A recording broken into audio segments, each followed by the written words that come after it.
Good evening, everyone. Welcome to the meeting of the Lebanon Utility Service Board for Wednesday, December 20th, 2023. Let the record reflect that all board members are present tonight, minus Bill Stoner and Aaron Smith, and that this meeting was properly advertised. Please rise for the Pledge of Allegiance. Pledge allegiance to the flag of the United States of America, and to the republic for which it stands, one nation, under God, indivisible, with liberty and justice for all. Okay, we'd like to start our meetings with the opportunity for public comment. We'll also ask again at the end of the meeting. Anybody have any comments from the public tonight they'd like to bring up? Don't see anyone here, so we will offer again later. We'll go ahead and jump to the approval of the minutes from our December 6th meeting. Everyone had a chance to review those minutes, and if so, any questions, comments? Not, I'd entertain a motion. Motion to approve. Second.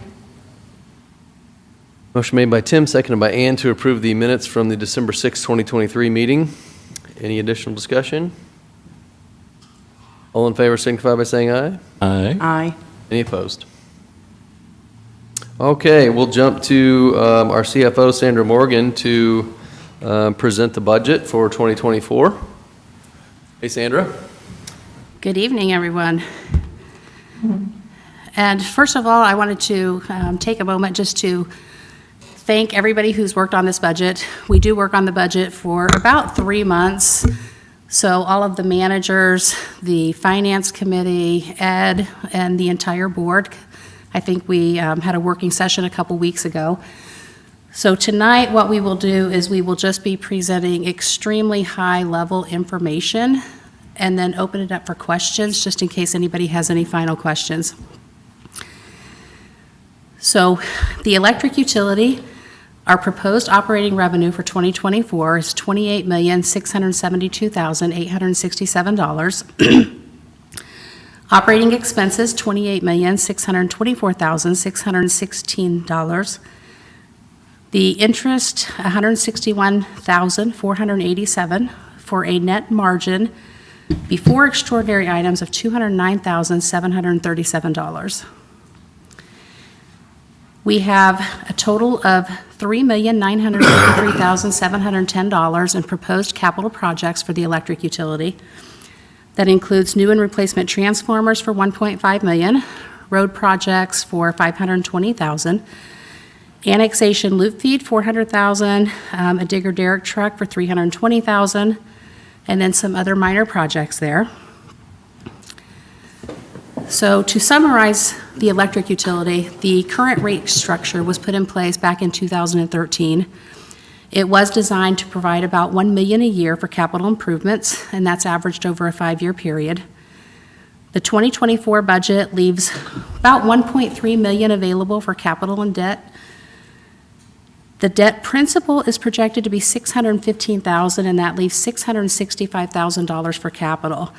So when you compare that to the capital improvements of $3.9 million, our cash levels will decrease significantly.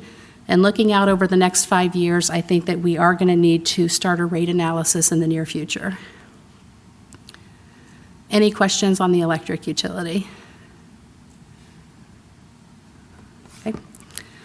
On the water utility, we have proposed operating revenues of $5,588,048, proposed operating expenses of $4,325,249, interest of $317,941 for a net margin of $1,580,740.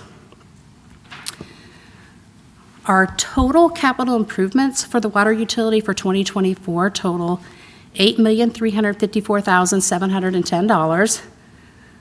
That includes $5 million for an additional water source, $700,000 for Lakeshore Drive and State Road 39 water main project, $600,000 for Chicago Street water treatment plant improvements, $575,000 for Indianapolis Avenue water main extension, $260,000 for Ulen Elmwood Bridge water main project, and then some other miscellaneous projects. So in looking at the water utility, the current rates were put in place in 2018. It was a 5-year adjustment that ended in 2022. It was designed to provide approximately $758,000 per year for capital improvements. The operating budget leaves $2,063,452 available for capital and debt. Our debt principal is projected to be $443,000, leaving $1.6 million. When we look at our 2024 capital improvements, that's not covered by availability fees, it's $2.3 million. So again, we have a pretty large gap there, and it would appear that our 2024 non-bond cash levels will decrease somewhat. And again, when looking out over the next 5 years, I think we do need to start a rate analysis within the next year or two, possibly at the same time as electric, but I think right now electric, at a minimum, needs to come first, whether or not water starts at the same time or we do that right after. Any questions on the water utility? All right, for wastewater, we have proposed operating revenues of $5,956,335, proposed operating expenses of $4,936,276, interest of $323,851, for a net margin before extraordinary items of $1,343,910. We do have $14,398,710 in capital projects planned for 2024. I'm only going to go through the 4 top ones here because they're the big ones, but we have the Business Park Regional Lift Station for $6.2 million, Reese Park Lift Station Phase 2 for $2.6 million, Hickory Junction Lift Station Phase 2 for $2 million, and the elimination of the 4-H ground lift station for $1 million. So overall, looking at the wastewater utility, the current rate structure was put into place in 2016 to provide $940,000 per year for capital. 2024 will be the 9th year that those rates have been in place. The 2024 budget leaves approximately $2 million available for capital and debt. We do have 2 outstanding bonds on the wastewater utility, so the debt principal is projected to be $680,000, which leaves $1.3 million.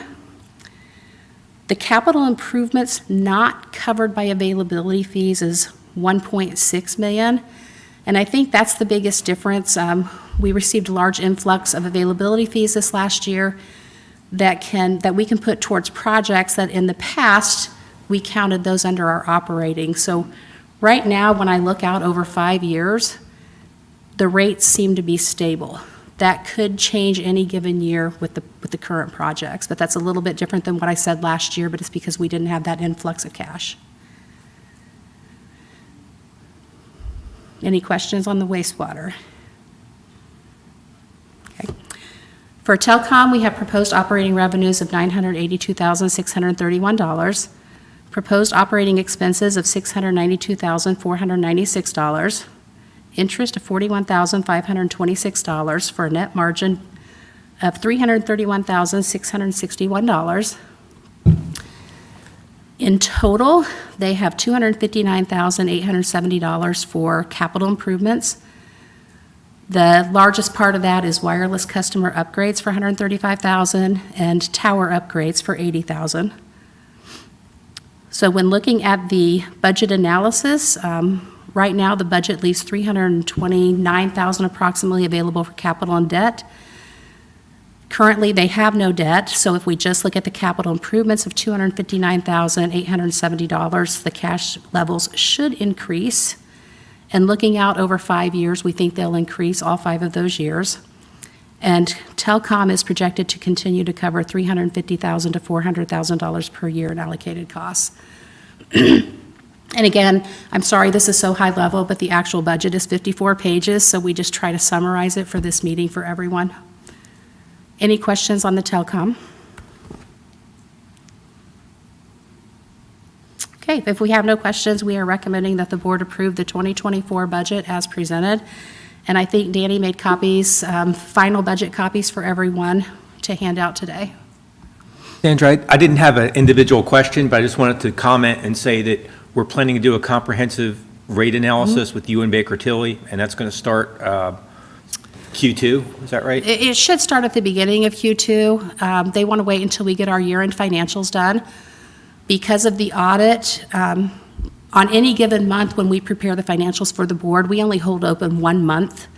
But at the end of the year, that's what actually gets audited. So we hold our books open for 2 months to make sure that we collect every single accrual that we possibly can. And those are included in the audit. So we'll end up doing the March financials, or the year-end financials sometime in March. And once we get those done, then Baker Tilly will be able to put us on their schedule to come in and do that comprehensive plan. Yeah, thanks. I just wanted to get that out there because it takes time to do this, Right. and you can't start yet because you don't have all of your financial information in. Just want to make sure we're all reading from the same CD music. Okay. All right. Sandra, thanks again for all of your time on the budget and everyone that's been a part of that. Any questions for Sandra before we entertain a motion? All right, if there's no other discussion, I would entertain a motion for the 2024 budget. I move to approve the 2024 budget as presented. Second. Motion made by Ann, seconded by Tim to approve the 2024 budget as presented tonight. Any additional discussion? All in favor signify by saying aye. Aye. Any opposed? All right, thanks, Sandra. All right, thank you, everyone. Okay, our next item is some employee handbook changes. Looks like that's going to be a tabled item, so I need a motion to table. I move to table the employee handbook changes. Second. All right, we have a motion and a second to table the employee handbook changes. All in favor signify by saying aye. Aye. Aye. Any opposed? Thank you. Okay, looks like next Jeff Greeno is going to address the board on on declaring some surplus electric meters. Hey, Jeff. Hey, good afternoon, everyone. This is a board approval request to declare 38 of our electric meters as surplus property. These meters are not repairable and they have a zero value, so we will follow the proper Indiana code for the disposition of said property. So I would just like to ask the board to declare the 38 electric meters as surplus property and allow the electric department to dispose of said items in accordance with Indiana Code 5-22-22. Any questions? All right, thanks, Jeff. I assume this is just pretty standard procedure when meters are end of life, is that right? Yes, this is an every year Yep. item at the end of the year. Okay. Any questions for Jeff? All right, I'd entertain a motion. I move to approve declaring the 38 listed electric meters as surplus property and allow metering supervisor David Bailey to dispose of them in accordance with IC 5-22-22. Second. Motion made by Tim, seconded by Ann to approve 38 listed electric meters as surplus property, allowing disposal of them. Additional discussion? All in favor signify by saying aye. Aye. Aye. Any opposed? Right, thanks, Jeff. All right, thank you. Have a Merry Christmas. You too. Okay, next item tonight is a business park supplemental agreements, an action item, and Ryan Ottinger is here to address the board. Hey, Ryan. Good evening.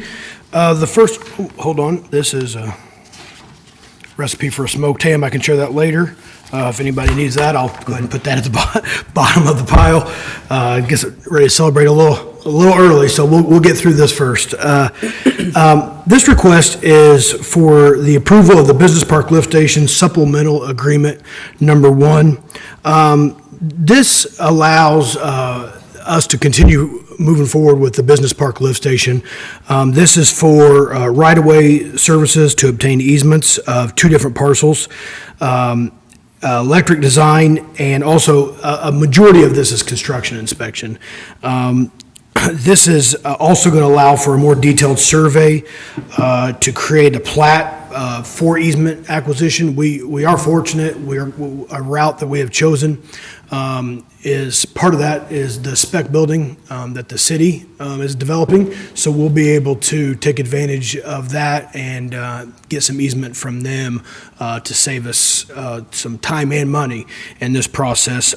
We actually, in the CIP, had actually budgeted almost $1 million for this, so this additional supplement still keeps us well underneath that. And like I said, the construction inspection is a do not exceed. So if we don't need the amount of dollars spent budgeted for the inspection, then it will stay in the budget and will not be used for that. So we have a lot of projects going on, and I've got a four-man crew in my sewer collection. So having somebody out there every day and able to inspect, and with the knowledge that our BF&S inspector can provide, he's got 30 years in the wastewater inspection business. So it's a better investment for the utilities to spend it ahead of time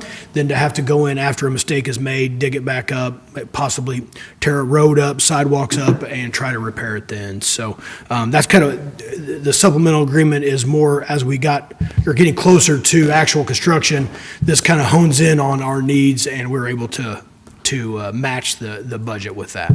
I can take any questions. John Leitner was going to be here to answer any technical questions, but he is a little under the weather, and so I suggested for all of us that he go ahead and stay on home, and I can field all the questions. Just a high-level question, Ryan. Where are we with the design? We actually have a kickoff meeting with Kokosing next week. Yes, next week. And to get that part done, we have a little bit of design done, but the way that this is structured, it's very similar to Abner Longley, where they will be a major part of the design process. The panels, obviously, we kind of have a spec for that we started that process a while back, so that the panels are all done, and then we had some agreements, I think, that are all taken care of on the contract. And yeah, the BOT agreement is 99.5% done, but just as we were sitting here, got an email accepting some changes, so that should likely be ready for the board at its January 3rd meeting. That's the plan, is for that to come to the board on our next board meeting. Do we have any long lead items we're worried about? Pumps? Generator, but it would not delay, nothing that would delay the startup. Okay. Fair. Kokosing has done a good job of pre-ordering some of the materials. The pipe size is pretty much set, so there's some of the structures that they're able to pre-order and that they already have on hand. But generator, it is what it is, but it wouldn't affect. And also with the electrical panels that we have now, we automatically have a portable generator hookup, so it would still be generator ready. It just wouldn't have a permanent generator. So even with a power outage, we can get a generator from Sunbelt, bring it, plug it in, and we'd be just fine. So yeah, that's the only thing that I would be concerned about, but not delaying the startup. All right, thanks, Ryan. Anything else for Ryan tonight? Not, I'd entertain a motion. I move to approve the Lebanon Business Park Regional Lift Station Supplemental Agreement Number 1 from BF&S in the amount of $330,250. Second. Motion made by Ann, seconded by Tim to approve the Lebanon Business Park Regional Lift Station Supplemental Agreement Number 1 from BF&S, the amount of $330,250. Any additional comments? All in favor signify by saying aye. Aye. Any opposed? All right, thank you, Ryan. Thanks. Merry Christmas, everyone. Okay, next item is the approval of our claims, payroll, and transfers dated December 20th, 2023. Everyone had a chance to review those items, and if so, I'd entertain a motion to approve. Move to approve the claims, payrolls, and transfers dated December 20th, 2023 in the amount of $3,662,755.82 for claims and payroll, and $10,853,039.84 for transfers. Second. Motion made by Tim, seconded by Ann to approve the claims, payroll, and transfers dated December 20th, 2023. Additional discussion? All in favor signify by saying aye. Aye. Any opposed? All right, we'll jump to other business. Anyone from the board have anything else they'd like to bring up tonight? Ed, anything from you? Yes, at the permission of the board, I have some prepared comments, just end of year stuff, and for the YouTube audience, and eventual, those people can get to know us a little bit better. So, today I want to talk to you about Lebanon Utilities. They're our local utility. We're not-for-profit, and there are many not-for-profits organizations that care about the community of Lebanon. Lebanon Utilities is one of those not-for-profits. To compare us to Duke Energy, if you were on Duke, you would find that they answer to stockholders and a board appointed by stockholders. Our board is appointed by the Common Council of the City of Lebanon and the mayor, with our service area about the same as the city. When I say I am talking to you about your local utility as if you were a part owner, I'm describing the actual situation if you live in Lebanon. Duke Energy is a $22 billion company. If you want to talk to their board of directors, you would have to get on a plane and travel to Charlotte, North Carolina. If you want to see our board, just come to this meeting that happens every 2 weeks. They meet right here in this room in town. Or you might see them at a pickleball tournament, the Y. You might be borrowing money from them at their bank or drink coffee at the local restaurant. We have a slogan at Lebanon Utilities: neighbors serving neighbors. 80% of our employees live in Lebanon, with most having been raised in the Lebanon area. Neighbors serving neighbors is part of our DNA. Dates back to the origin story of Lebanon Utilities. Now, how cool is that? A utility with an origin story, just like Spider-Man or Superman. There was a historic blizzard in 1936 that ranked among the most intense cold waves in the recorded history of North America. The Midwestern United States was hit the hardest. The city of Lebanon went weeks, they just went weeks without any attention from the independent power provider as they focused their efforts on larger cities like Indianapolis. Pipes froze, people went without for long periods. It took 6 years, and a case that went before the Supreme Court, but the Lebanon Utility Service Board was created in 1942. The system infrastructure for our electric was purchased for just $285,000 back in 1942, but the whole system was paid off by 1948. We have one of the best response times in the business, averaging about 17 minutes to respond to an outage, when investor-owned utilities' response times are often measured in hours. Like Duke or Brunner AMC, Lebanon Utilities is more than electricity. Our services include water and wastewater. We have a small telecommunications utility, fixed wireless, available in select areas where cable is not available. Our I-Lines utility was started as a public service to the underserved and forgotten in the rural areas around Lebanon. We don't like to brag, but I guess I will. We are one of the most cost-conscious and affordable in the region. CFO Sandra Morgan has a lot to do with that, along with the oversight of our elected and appointed officials. Jeff Greeno, he supervises our electric employees and has been a certified lineman for over 30 years.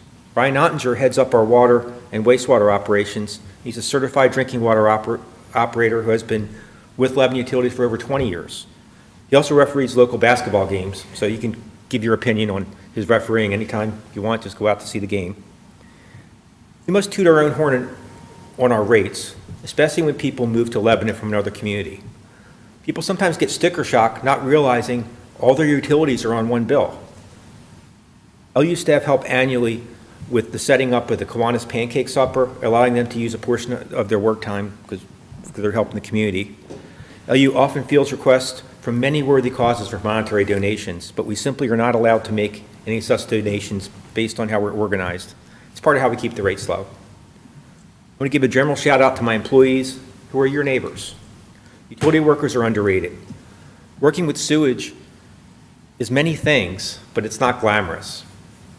I mean, when I was growing up in South Philly, I had been in trouble at school. My mom would point at the street workers and say, "You're going to go out to be a ditch digger just like him." Now I'm head of the ditch diggers, and I'm really proud of that. I mean, nothing could be further from the truth. These are very professional people. Our utility linemen and meter technicians complete an apprenticeship program that is very challenging and can be recognized as an associate's degree in college.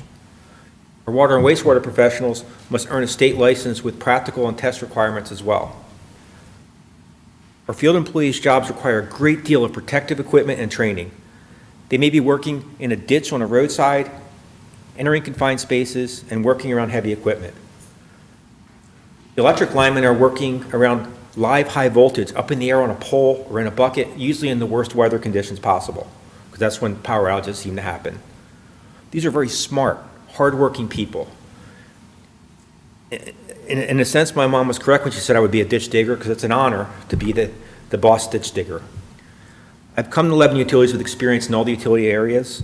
I earned my BS in chemical engineering at Drexel University, an MBA, and have been a PE since 1999. My first professional experience was serving as a nuclear trained officer in the Navy on a nuclear-powered cruiser where I was the ship's electrical engineer and operated the nuclear reactor. I have experience running drinking water operations in southern Indiana and wastewater in Oldham County, Kentucky. So from that experience, do you know what the most dangerous aspect of the job is for a utility worker? It's not the electricity or confined spaces or other things I mentioned.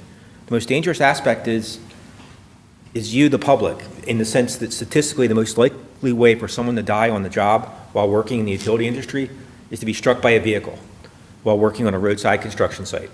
So please slow down around construction sites. Our construction sites, the cities, anybody's. It's dangerous out there.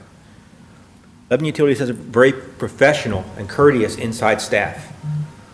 Our customer service staff might not be in physical danger like the people in the field, but they certainly are the tip of the spear in working with the public and dealing with any issues that might arise. The unfortunate reality of our business is that if someone doesn't pay their bill, we need to shut them off for non-pay. So our paying customers don't have to bear the cost of the person who doesn't pay. No one is ever happy about being shut off, and we don't like doing it. It's a last resort after many reminders. Unlike other utilities, you can come into our office and talk to a person. If you call on the phone, it is answered locally during business hours. The public has misconceptions about the relative cost of water and electricity. You might purchase a 16-ounce bottle of water for $2 and a 9-volt battery for $15 and not really even think about it. But you are paying thousands of times more for that water and electricity than you would if you got it from the utilities. $2 worth of tap water would be thousands of gallons. You spend $6 a day on Starbucks for a fancy caffeinated milkshake. That adds up to about the same as your electric bill for the day. Lebanon Utilities is very green and a champion for renewable energy. We purchase all our power from the Indiana Municipal Power Association. They have a portfolio of energy sources that include wind, solar, and nuclear power. IMPA, as we call them, has more solar assets in its mix than average. The average being less than 1% for a utility, and IMPA is at 6%. So we're leading the charge there. A lot of development in and around Lebanon. I want to touch on briefly the utilities' role in development. Lebanon Utilities doesn't plan developments. Property owners, developers, and entrepreneurs plan developments. We have a 20-year plan based on the city's comprehensive plan, so we are as ready as we can be for development. The developer comes in and they will have to connect to our existing system or pay to build a main extension to our system. We may choose to pay for an upsize for future development to minimize our future costs.